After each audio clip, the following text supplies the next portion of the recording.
intercambio muy fecundo, muy fructífero. De estos tres intercambios, me parece que este está justamente ubicado en un lugar muy particular, porque ser argentino y Argentina significa producir en un lugar periférico, en un lugar marginal y periférico con respecto a las metrópolis de producción de conocimiento. Esto no es Europa, esto no es Estados Unidos, sino que es Argentina.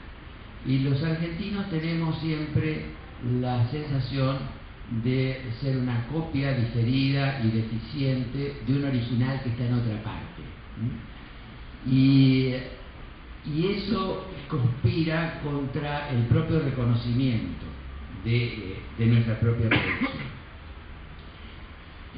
En la Argentina, además, se ha dado algo que es inédito, y es que somos copias de un original que no existe, porque si uno va a París, o a Nueva York, o a Londres, no va a encontrar un desarrollo psicoanalítico, una producción, una masa crítica de pensamiento psicoanalítico como el que existe acá.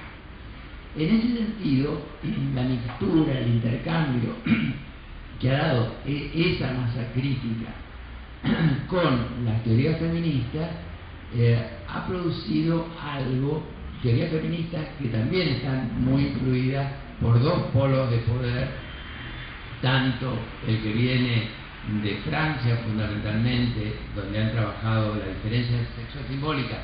como las teorías de género que vienen del mundo anglosajón. Esta mixtura, como les decía, ha generado un producto híbrido y novedoso sobre el cual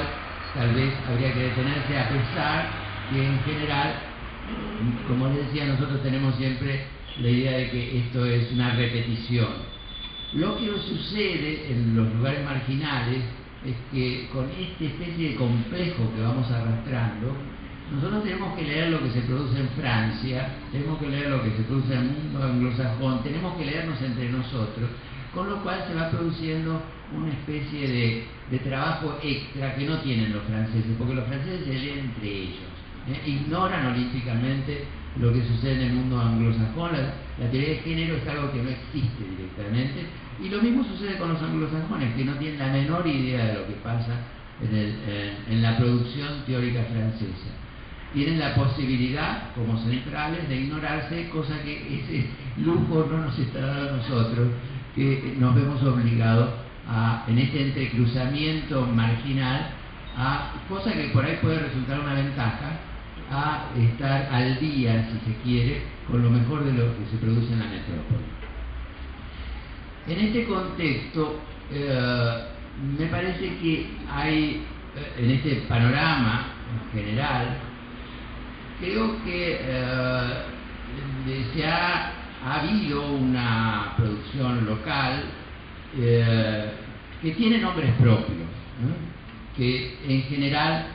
curiosamente, a pesar del enorme desarrollo psicoanalítico y de la enorme producción psicoanalítica que hay en la Argentina, la intersección de las teorías feministas, de las teorías de género con el psicoanálisis se dio fuera de las instituciones oficiales. Me refiero fundamentalmente a la Asociación Psicoanalítica Argentina, o a las asociaciones miembros de la Asociación Psicoanalítica Internacional, o aquellas que están dentro del área de influencia de un lacanismo institucionalizado, fundamentalmente la EOL, la Escuela de Orientación Lacaniana. Es curioso que el lugar, esa brecha, esa rajadura, que tiene mucho de producción psicoanalítica, pero que no está englobada e incluida dentro de las instituciones psicoanalíticas, por ahí, tanto lacanianas como de la Asociación Psicoanalítica Internacional, por ahí es por donde se produjo justamente la producción más original, más notable y más significativa, que tiene nombres propios. Es Eva Giberti, es Irene Meller, es Ana María Fernández, es Mabel Burine, es Irene Friedman. Son figuras que tienen obra, que tienen una producción, y que, como les decía, tienen cierta inserción académica, universitaria, sí, pero no una pertenencia institucional, psicoanalítica, con lo que yo puedo tener derecho a pensar que en las instituciones estas teorías feministas no es que no entren, entran tarde y mal, pero entran. Porque lo cierto es que toda la producción de las teorías feministas y las teorías de género en estos últimos años ha generado inevitablemente, tal vez por ese poquito a poco al que se refería Irene, un grado mayor de aceptación. Yo recuerdo hace muchos años me tocó ser jurado, hay muchos años, quiero decir, apenas regresé de mi exilio, de ser 86, 87, jurado en el concurso para profesores titulares, regulares, en la Facultad de Psicología de la Universidad de Buenos Aires, y sabiendo de que si no es en un concurso en general, la gente ni estudia ni investiga, se me ocurrió poner que el tema de oposición fuera un proyecto de investigación, que quienes concursaban tenían que diseñar un proyecto de investigación, y el proyecto de investigación era sobre la disciplina y las diferencias de género en la disciplina en las escuelas secundarias y en el CBC. Es decir, el proyecto de investigación era un intento de investigar desagregadamente varones y mujeres y la aplicación de medidas disciplinarias. Nadie, ni siquiera aquellos que se presentaron al concurso ni los que finalmente lo ganaron, tenían idea de qué era género. Deben haber pensado que género, cuando yo puse diferencia de género, habían pensado que yo la seda, el terciopelo o el brocato, no sé, pero en ese momento todavía el concepto de género era algo, yo supongo que además me deben haber puteado en todos los colores quienes se presentaban también, ¿no? Pero bueno, hoy en día hemos avanzado tanto como para que el concepto de género, ya que muy poca gente se atreve a decir sin pudor hablar del sexo, lo que está mal porque habría que poder hablar del sexo sin pudor, pero en general se tiende a hablar de las diferencias de género, aunque nuevamente el género quedó también manipulado y reducido y apropiado por los organismos internacionales, porque ya el género entró en las Naciones Unidas, así que le han pasado por la bandina de todas formas, y también cuando entran a las instituciones psicoanalíticas también lo pasan por la bandina y lo hacen circular. Pero de todas formas es interesante ver cómo es un tema que ya es patrimonio, por lo menos, de la comunidad científica y hasta, en cierto sentido, de una cultura de masas, lo que son las diferencias de género y las diferencias que hay entre varones y mujeres. Voy a después de este breve panorama, me gustaría recordarles que Ana escribió un libro fundamental. Hubo algunos textos que marcaron un antes y un después. ¿Más lejos? Hubo una serie, un grupo de textos de autoras argentinas que aparecieron en la década del 80, que marcaron, y principios de los 90, un antes y un después en la bibliografía sobre el tema y en la producción sobre este tema. Uno de estos textos fundamentales, de estos libros antológicos, es La mujer de la ilusión. La mujer de la ilusión fue un libro de esos que uno cambia después de leerlo, de esos que marcan, como les decía, un antes y un después. A partir de La mujer de la ilusión, no sé si se asustó Ana de lo que había hecho o del impacto que había causado eso, porque quedó media. No es que no haya vuelto a escribir sobre el tema, porque escribió junto con Eva Liberti el libro de las mujeres y la violencia, y también el de la invención de la niña, pero casi es como si se hubiera dedicado a otras cuestiones que tenían que ver, por lo menos en el aspecto más, digamos, editorial, ¿no?, de publicar. Se dedicó a grupos, a instituciones, a trabajar cuestiones que tienen que ver con estos otros autores, y recién con las lógicas sexuales este libro vuelve nuevamente después de un largo recorrido, a tomar el tema de género, el tema de las mujeres, el tema de la relación del amor, de la política y de las violencias, casi como una especie de continuidad con aquello que había dejado en cierto sentido inconcluso con la mujer de la ilusión.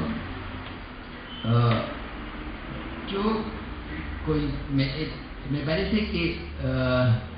tal vez lo más interesante de esta continuación de la mujer de la ilusión es aquello a lo que Irene se refería y que me gustaría enfatizar, y es que todos los trabajos hechos hasta ahora con respecto a la cuestión de la relación de las mujeres con los varones, del patriarcado como sistema de dominio, como sistema de explotación, ¿no? Es tan interesante. Cuando Irene decía, voy a hacer un comentario que me produjo sobre la importancia que tiene en los 60 en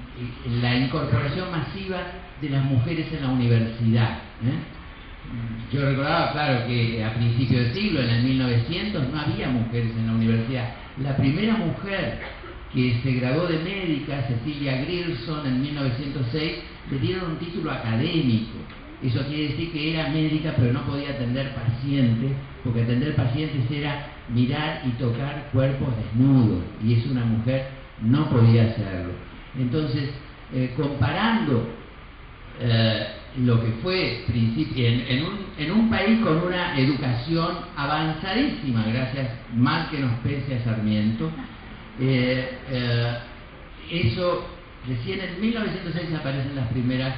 mujeres entrando a la universidad. Hoy en día invaden la universidad. En el 50 y en el 60 fue un montón de mujeres, y lo cierto es que la matrícula de la Universidad de Buenos Aires en este momento es de 48% de varones y 52% de mujeres, aun cuando hay algunas carreras como ingeniería, donde todavía hay más varones que mujeres, pero no en medicina, por ejemplo, y desde ya ni siquiera las humanísticas, por supuesto, que son fundamentalmente femeninas. Eso es un gran avance, pero también el patriarcado tiene recursos para neutralizar esos avances, de manera tal de que cuando las mujeres entran en la universidad, el poder ya no pasa más por la universidad, o por lo menos el poder que pasa por la universidad ha quedado absolutamente debilitado,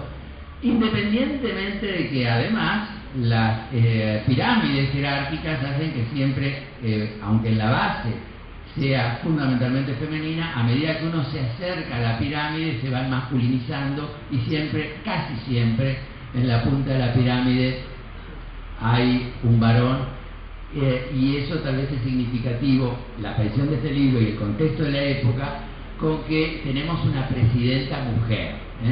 que en la punta de la pirámide jerárquica, por lo menos en el gobierno, hay una presidenta mujer, y en la punta de una pirámide de prestigio social incluso están las madres de Plaza de Mayo, que son mujeres que tienen un enorme prestigio, un enorme poder, y eso me parece que está muy presente en las reflexiones de Ana, donde Ana se queja casi de aquellas profesionales que han trabajado las cuestiones de género olvidándose de otras características que tienen que ver con la intersección entre las diferencias de clase social, las diferencias de etnia, las diferencias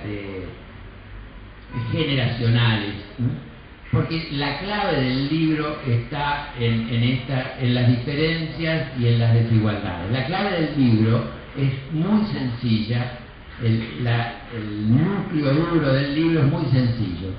Ana dice, hay diferencias. No es lo mismo ser varón que ser mujer, no es lo mismo ser niño que ser adulto, no es lo mismo ser pobre que ser rico, no es lo mismo ser provinciano que ser porteño, y así siguiendo. Pero que esa diferencia incluye una desigualdad y esa desigualdad supone la inferioridad de una de las partes. Es decir, que esa diferencia supone que